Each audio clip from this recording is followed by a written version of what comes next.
The rain had turned the entire skyline into a sheet of trembling light, each drop racing down the penthouse windows like tiny shards of glass.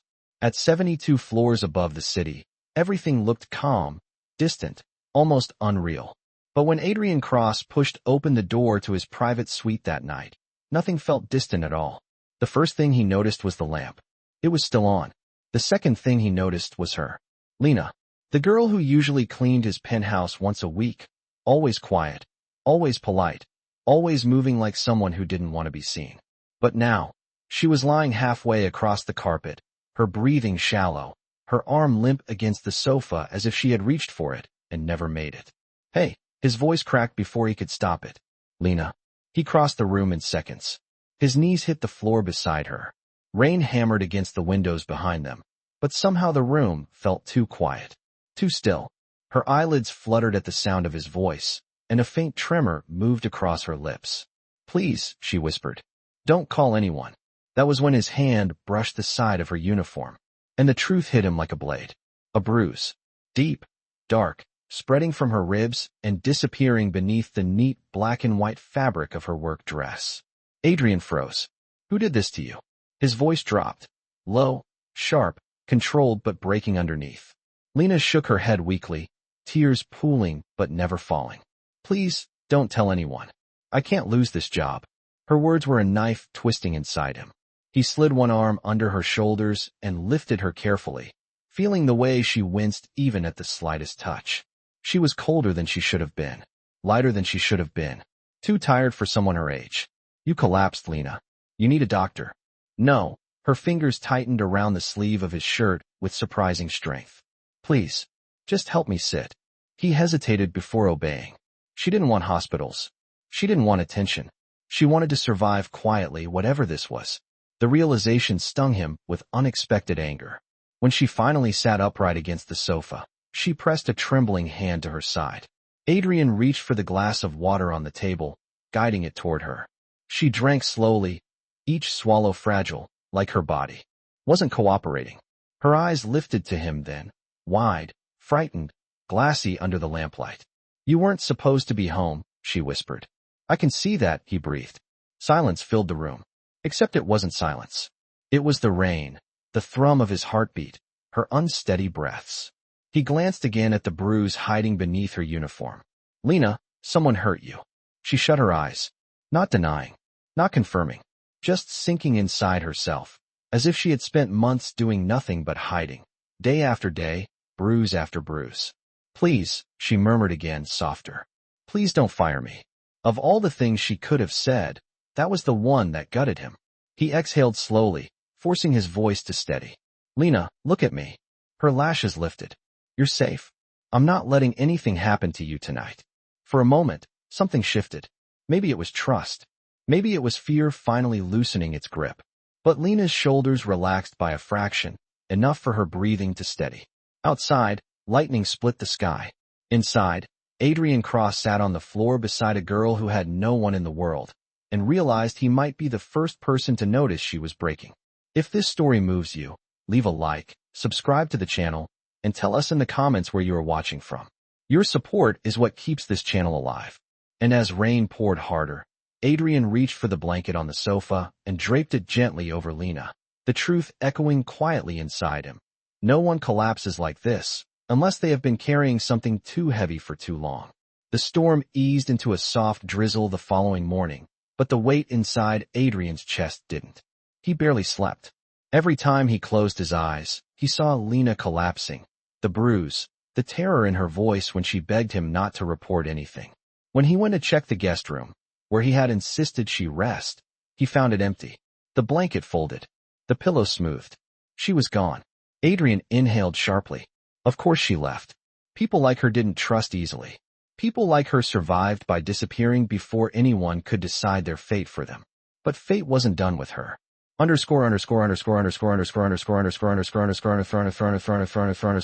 That evening, Lena returned for her scheduled shift. She shouldn't have been there. She could barely stand. Her steps were small, and her right hand clutched her side as if holding herself together. She kept her eyes down, hair tied tighter than usual, uniform pressed like she had spent hours trying to hide the fact she was breaking. Lena. She flinched at his voice. You shouldn't be working today, he said gently. I need the hours. Her tone tried to be strong, but the cracks were visible. You passed out in my living room. I'm fine. You haven't eaten. I said I'm fine. The wall she built around herself was high, years high. He recognized it because he had one too, just made of different bricks. He stepped closer, lowering his voice. You're hurt. Someone did that to you. Lena's breath shook. Please stop asking. Because you're afraid, he said softly. Her eyes flickered, panic rising. Lena, if someone is threatening you. She shook her head violently. You don't understand. I can't lose this job. I can't report anything. I can't cause trouble. I won't survive it if. Her words collapsed into silence. Her body swayed. Her knees buckled. Adrian caught her just before she hit the floor. Lena. Her head rested against him, breath trembling against his shirt. She was feverish now. Too warm, too pale, too fragile. He didn't ask permission. He lifted her carefully and carried her to his private medical room. Something only billionaires with too much money and too many enemies ever needed. A soft white light filled the space as he laid her on the bed. When her eyes blinked open, she whispered, I told you not to call anyone. I didn't. His voice softened. But I'm not letting you collapse twice in the same week. A faint, defeated laugh escaped her. I didn't mean to worry you. You didn't worry me, Lena. He met her gaze. You terrified me. Her expression stilled. For the first time, something gentle moved behind her eyes. Something vulnerable. Something that told him she was not used to being cared for. Why? She whispered. Adrian could have given a dozen reasons. But the truth was simple. Because you deserve someone to notice when you fall. She swallowed hard, blinking fast. You don't even know me. He exhaled through his nose. I know enough. Above her bed, the rain began again, soft, steady, like the sky was trying to say the things neither of them could yet. And then he noticed something. Under the folded blanket. A worn sketchbook peeked out, the edges frayed, the cover stained. Lena saw his eyes drift toward it, and instantly tried to sit up, reaching for it with panic. Don't look at that. It's nothing. It's not nothing, Adrian said. I can see it matters to you. She hugged the sketchbook protectively, shaking her head. It's stupid. Just drawings. Bad ones. Let me decide that. Lena hesitated, then clutched it tighter. No, she said quietly. This is the only thing that's mine. Adrian didn't push further. He didn't need to. The sketchbook was the seed. The truth would bloom later. For now, he just gently pulled the blankets over her and whispered, Rest. I won't let anything happen to you. And for the first time in a long time, she believed someone. Lena woke just after sunset. The muted golden glow of the penthouse filtered into the room, soft and warm, almost unreal compared to the life she knew. Cheap fluorescent bulbs, cramped hallways, peeling paint. She blinked slowly before realizing Adrian sat only a few feet away, elbows on his knees, eyes fixed on the city below. You stayed, she whispered. He turned, surprised she was awake. Of course. She sat up too quickly and winced. Adrian was at her side instantly, one hand hovering near her back, but not touching. Careful, gentle, respectful. I'm okay, she murmured. You're not, he replied. But you will be. She looked away. I can't keep taking your time like this. You're not taking anything. He leaned back slightly, studying her. You work too hard. Too long. Too quietly. Something in her expression shifted, an instinctive flinch, like someone expecting to be scolded. Adrian softened his tone. Lena, what are you afraid will happen if you take a day off? She swallowed. Her hands tightened around the blanket. He waited. Finally, she whispered, last year, when I worked at Westmont Hotel, the manager cornered me in a storage room. I pushed him away, and he said if I ever told anyone, he'd make sure I never worked in the industry again. Adrian's jaw tightened. When I refused to go back to that shift, she continued, he told everyone I stole from the guests. People believed him. No one sided with me. So you quit. I had to. No one would hire me for months. Her eyes met his, heavy with exhaustion. If my supervisor now thinks I'm trouble, if he thinks I'm a problem, I'll lose everything again. I can't risk that. Adrian sat in silence for a long moment. Not because he didn't know what to say, but because rage, when it was quiet, was the most dangerous kind. Finally, he exhaled. No one is touching you again. Not in my building. It's not your building, she murmured. He hesitated. Then he said it. Lena, I own Crossline Towers. She blinked. Once. Twice. What? This penthouse, this floor, this entire building, every department, every manager, every camera. I'm the chairman. Her breath caught. You're Adrian Cross. Yes. Her entire face changed. Shock, fear, disappointment, and a sharp pinch of betrayal all at once. You knew who you were, she said hoarsely. But you didn't tell me. I didn't want to overwhelm you. You mean you didn't want me to treat you differently? He didn't deny it. You should have told me, she whispered. I know. Silence fell heavy, thick, electric. Lena looked away, hugging her knees. People like you don't help people like me. Not without expecting something. Adrian's chest tightened. I don't expect anything. You say that now. Lena, please. Her voice trembled. Just let me finish my shift. She rose from the bed, wobbling, clearly still in pain. Adrian stood too, hands half raised in case she fell again. I'll be careful, she said, refusing to meet his eyes. You don't have to worry anymore. But when she walked past him, something slipped from her pocket and fell onto the floor with a soft metallic clink. A small antique key, old but polished. Something she clearly carried everywhere. She realized it instantly and snatched it up, clutching it with both hands. That's important to you, Adrian said softly. She nodded. Why? Lena hesitated, then whispered. It's the only thing my mother left me. Then she turned and walked out of the room, slowly, painfully, stubbornly, leaving Adrian with a truth that rattled inside him like thunder. He wasn't done worrying. Not even close. The lobby of Crossline Tower buzzed with its usual sleek, high-speed rhythm the next morning. Heels tapping across marble, elevator doors chiming, polite voices blending with the hum of productivity. But none of it felt normal to Adrian. Because Lena was working. Again. Despite everything. He found her quietly folding linens in a small service hall. The fluorescent light overhead flickered slightly, making her look even paler than the night before. You came to check on me, she said without looking up. Yes, he replied honestly. You don't have to. I know. Silence. She kept working, small, precise motions, her hands steady even though the rest of her wasn't. Her ribs still hurt. He could tell by the way she braced her posture, shifting subtly whenever she breathed too deep. Lena, he began. You told me this is your building, she said softly, still folding. Which means you could move me, promote me, fire me, control my entire life if you wanted. His jaw clenched. I'm not here to control you. Right? Her voice trembled. But that's what everyone with power says. Adrian felt that like a blow. He stepped closer. Not too close. Just enough to speak gently. What would make you feel safe? She finally paused. Her hands hovered over the linen, fingers curled tight around the fabric.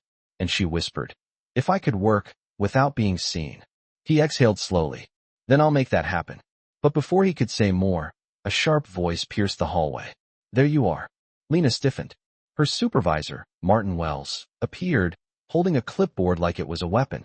His eyes scanned Adrian, then Lena, then back again with suspicion. Sir, I apologize if my employee has bothered you. Adrian's expression cooled instantly. She hasn't. Well, she's needed on the 54th floor, Martin continued, ignoring Lena's discomfort. She's already late. Again. That's not true, Lena whispered. I checked in early. Martin's smile was thin, cold. We'll discuss your attitude later. Adrian stepped forward. You will not speak to her like that. Martin blinked. And you are. Adrian didn't raise his voice. He didn't have to. Adrian Cross. The clipboard slipped from Martin's hand. Lena shut her eyes. Not from satisfaction, but from fear. Fear that his involvement would cost her everything. Mr. Cross, sir. I didn't realize, you never do. Adrian's tone cut clean. And that's the problem. Martin paled. Lena shook her head quickly, stepping between them. Please, don't. Please don't make this worse. Adrian looked at her, then back at Martin. You're done speaking to her, he said quietly.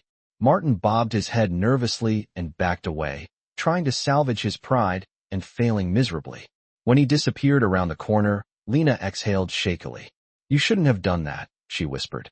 I should have done it sooner. She closed her eyes, pressing her fingers to her forehead.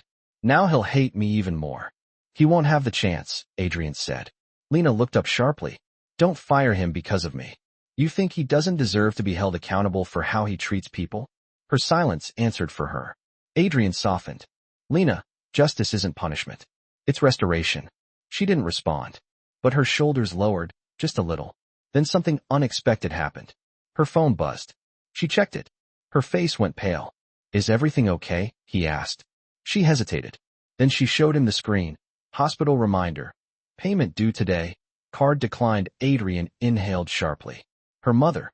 He looked at her with a different understanding now, a deeper one, a painful one. No wonder she worked herself into the ground. No wonder she hid everything. No wonder she kept getting back up even when her body couldn't handle it. She wasn't fighting for herself. She was fighting to keep someone alive. Lena, he whispered. But she stepped back, clutching her phone. I have to figure this out, she said, voice trembling. Alone. She turned to leave. Adrian didn't stop her. He simply murmured into the quiet hallway. You're not alone anymore. She heard it. She didn't turn back. But she heard it. Lena's world felt like a tightening noose by the time she reached the staff locker room.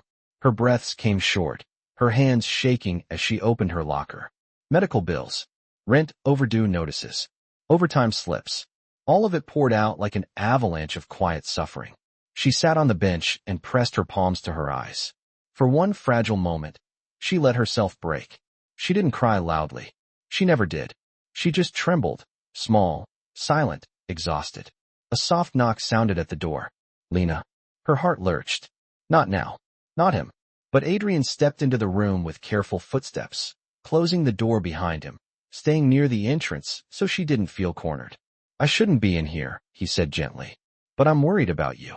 She wiped her eyes quickly. I'm fine. You're not fine, he said. And you don't have to pretend. Her voice broke. If I fall apart, everything falls apart. That's not true. It is. She pushed the papers together, hands shaking. I can't lose this job. I can't lose my mother. I can't lose the only thing holding our lives together. Adrian kneeled in front of her, not touching, not imposing, just present. Let me help. She shook her head. Help always comes with a price. Not mine. You say that now, she whispered, echoing her words from before.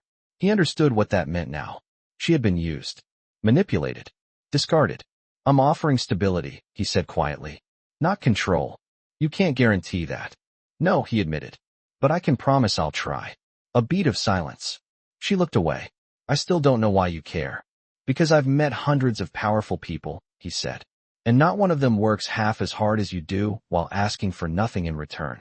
The words hit deeper than he expected. Her breath caught. Then, a loud crash. They both turned as Martin stormed into the room, fury on his face. You think you can embarrass me in front of Mr. Cross? He snapped at Lena. You think you can play the victim again? Lena stepped back instinctively, panic flashing across her eyes. Adrian stood immediately between them. You're done here, Adrian said, voice deadly calm. Martin sneered. You're defending her? She's a liar. She's trouble. She was fired from her last job, for what? Adrian challenged. Martin smirked. Ask her yourself. She won't tell you. Lena's entire body shook. Adrian didn't look at Martin. He looked at Lena. Then tell me, he said softly. I'm listening. Lena opened her mouth, but Martin cut her off. She seduced the manager at her old hotel, then accused him when he didn't give her a raise. Lena stumbled back as if struck. She whispered, That's not true. Adrian's expression turned lethal. I know, he said. Martin blinked. Adrian stepped forward. I checked the records, Martin, including your own. And I will personally escort you out of this building before security does. You can't. I own this building. Martin's face went white. Then Adrian said the final blow. You're fired. Effective immediately. Security arrived seconds later. Martin was dragged out shouting empty threats. The moment he was gone, Lena's legs buckled. Adrian caught her again. This time not because she was collapsing from pain, but from relief she didn't know how to hold. It's over, he whispered.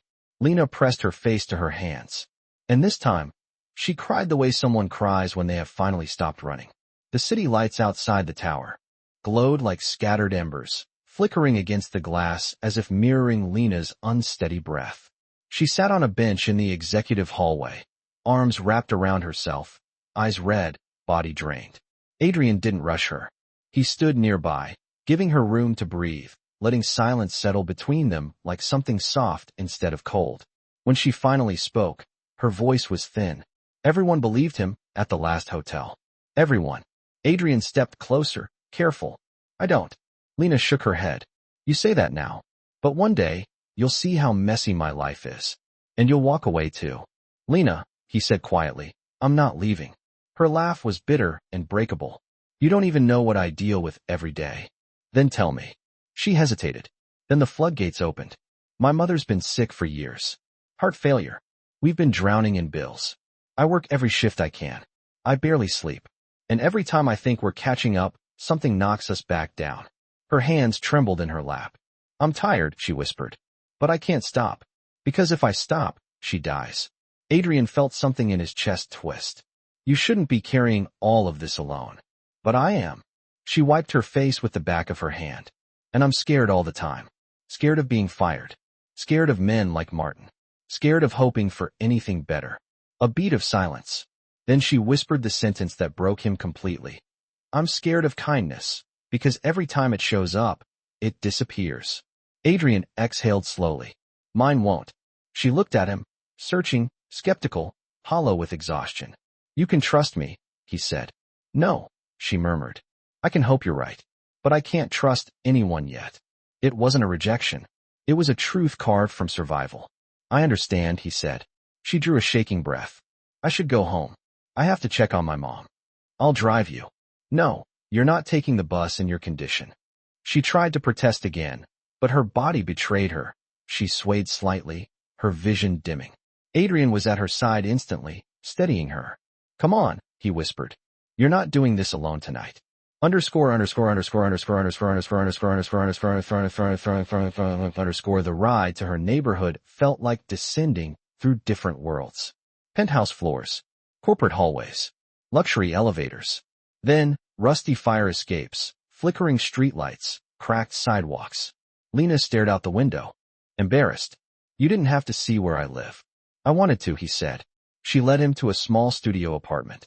The walls were thin, the air smelled faintly of old paint, and her mother lay asleep on a worn-down bed, oxygen tubes glowing softly. Lena checked her vitals with practiced care. Adrian stood quietly, watching the tenderness in her movements.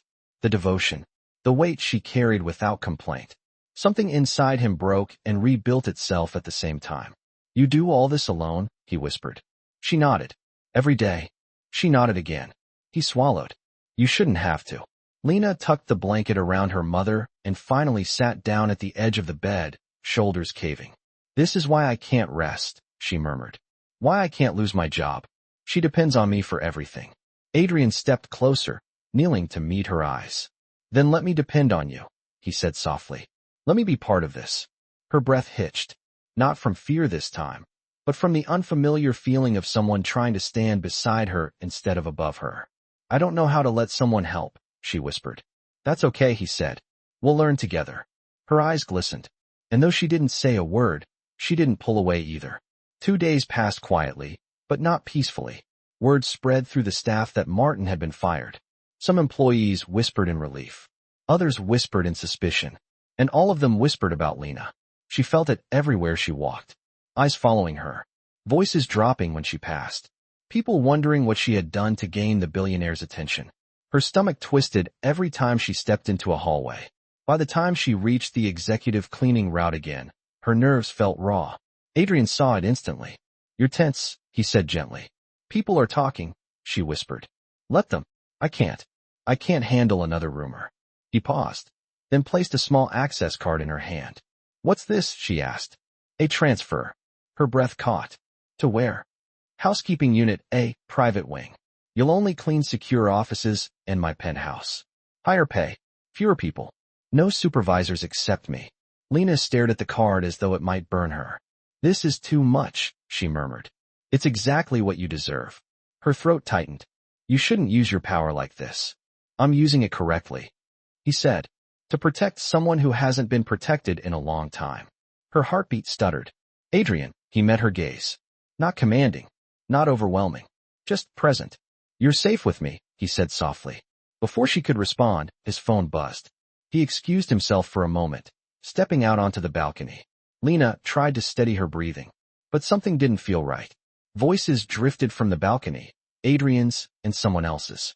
She moved closer without meaning to. Yes, I know, Adrian said sharply. She's been through enough. Pause. I don't care what the board thinks. They don't get to question who I protect. Lena froze.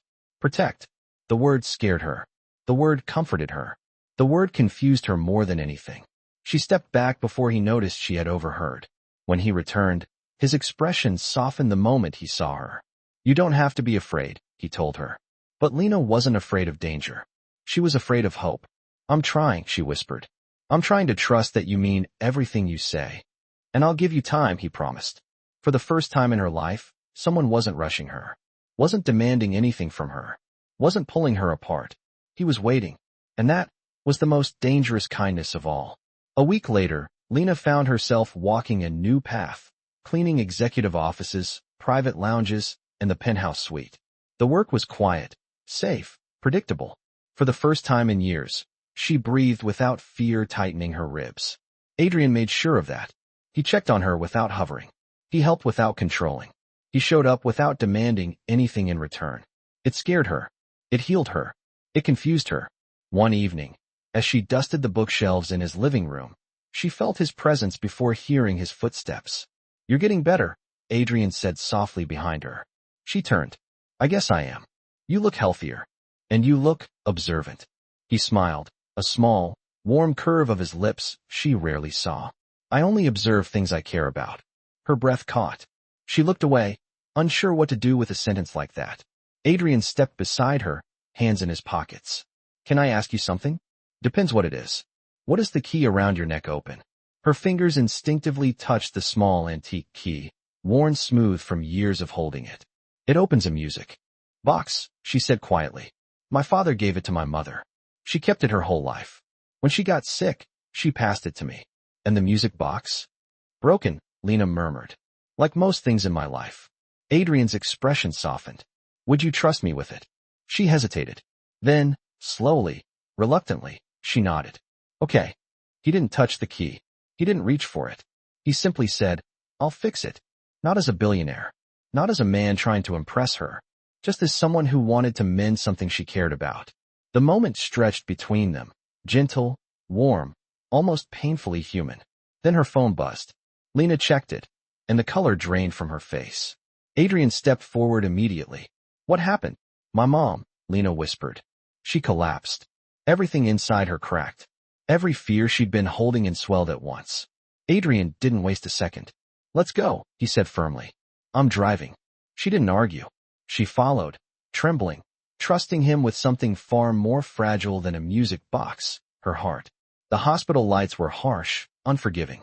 Machines beeped steadily, nurses rushed past, and Lena stood frozen in the corridor, hands clasped, breath uneven, eyes locked on the door where her mother lay. Is she going to be okay? She whispered. Adrian stood beside her, steady as a pillar. She's in good hands. A doctor soon approached with calm professionalism. She's stable, he said, but she needs long-term treatment. Without it, the risks are high. Lena's knees nearly gave out. Treatment. More bills. More debt. More nights working until her body collapsed. She pressed a hand to her mouth, panic rising. Adrian stepped closer. Lena, look at me. She did. And in her eyes, he saw the truth she never said aloud. I can't do this alone. His voice softened. Let me help. No, her voice cracked. I can't let you fix my life. I'm not trying to fix your life, he said. I'm trying to stand in it. Her breath stuttered. Let me help her, he continued. Not because you owe me anything, but because you shouldn't have to choose between survival and love. Tears filled her eyes. Why? She whispered. Why are you doing all this? Adrian held her gaze. Because the night you collapsed in my penthouse, he said softly, I found that you weren't hiding weakness. You were hiding strength. Lena's breath trembled. And I realized, Adrian added, voice thick with sincerity, I want to spend my life protecting that strength. Not owning it. Not controlling it. Just standing beside it. Her tears finally fell. He stepped closer, slow, respectful, giving her every second to pull away. She didn't. Adrian, she whispered. He reached for her hand. She let him take it. And in that quiet hospital corridor, The world stopped long enough for two broken, stubborn hearts to find the one thing neither believed they deserved, a home. Underscore underscore underscore underscore underscore underscore underscore underscore underscore underscore underscore underscore underscore underscore 1 year later, the gallery lights glowed soft gold. Guests murmured with admiration as they examined the paintings. Warm, tender sketches of city life, of resilience, of small moments that held big truths. At the center hung the final piece, a portrait of a girl collapsed on a penthouse floor and a man kneeling beside her. Beside the painting, displayed in glass, was the small antique key. Repaired, polished, cherished. Lena stood before the crowd, stronger, brighter, no longer hiding. Adrian approached from behind, slipping an arm gently around her waist. "You did it," he whispered. "No," she smiled. "We did." And for the first time since her world broke apart, Lena Hale felt something she once thought impossible: safe, seen, loved.